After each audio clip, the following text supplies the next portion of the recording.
Last video में हमने discuss किया था सेल क्या होती है एंड सेल के बेसिक के बारे में हम डिस्कस कर चुके थे। आज हम फर्दर स्टडी करेंगे सेल थ्योरी के बारे में कि सेल थ्योरी क्या होती है, किस किस ने डिस्कवर की थी और कब दी थी, हम उसके बारे में मेनली आज डिस्कस करेंगे। तो फर्स्टली हम डिस्कस करेंगे the cell theory. Cell theory mainly किसने दी थी? Schwann and Schleiden and Schwann, दो साइंटिस्ट हुए थे, उन्होंने ये सेल थ्योरी दी थी।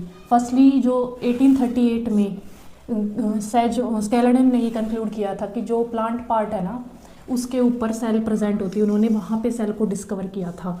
स्केल्डन ने प्लांट पार्ट के ऊपर डिस्कवर किया था, स्केल्डन ने तो।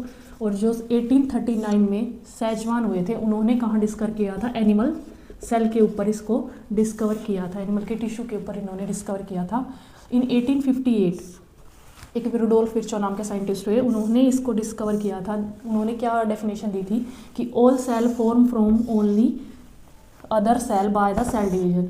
जो जितनी भी सेल होती है, ऑल सेल जितनी भी सेल होती है वो दूसरी सेल से मतलब फर्दर दूसरी सेल से मिलकर बनी होती है by the process of cell division. मतलब जैसे एक सिंगल सेल हो गई, उसी से ही दो सेल मिलकर बनेंगी। ये पहले से है प्रेजेंट सेल, उसी से ही न्यू सेल बनेगी। ठीक है। नेक्स्ट है all living organism are composed of cell. जितने भी लिविंग ऑर्गेनिज्म होते हैं, जैसे हम यूनिसेलुलर, मल्टीसेलुलर, जितने भी लिविंग ऑर्गेनिज्म हैं वो सब सेल से मिलकर बने हुए हैं।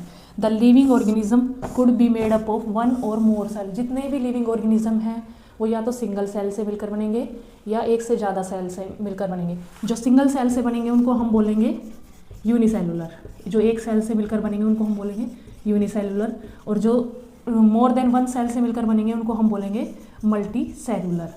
ठीक है। देन उसके बाद द न्यू सेल, जो नई सेल अराइज होती है वो प्री एग्जिस्टिंग सेल से अराइज होती है, वो हम इसमें डिस्कस कर चुके हैं।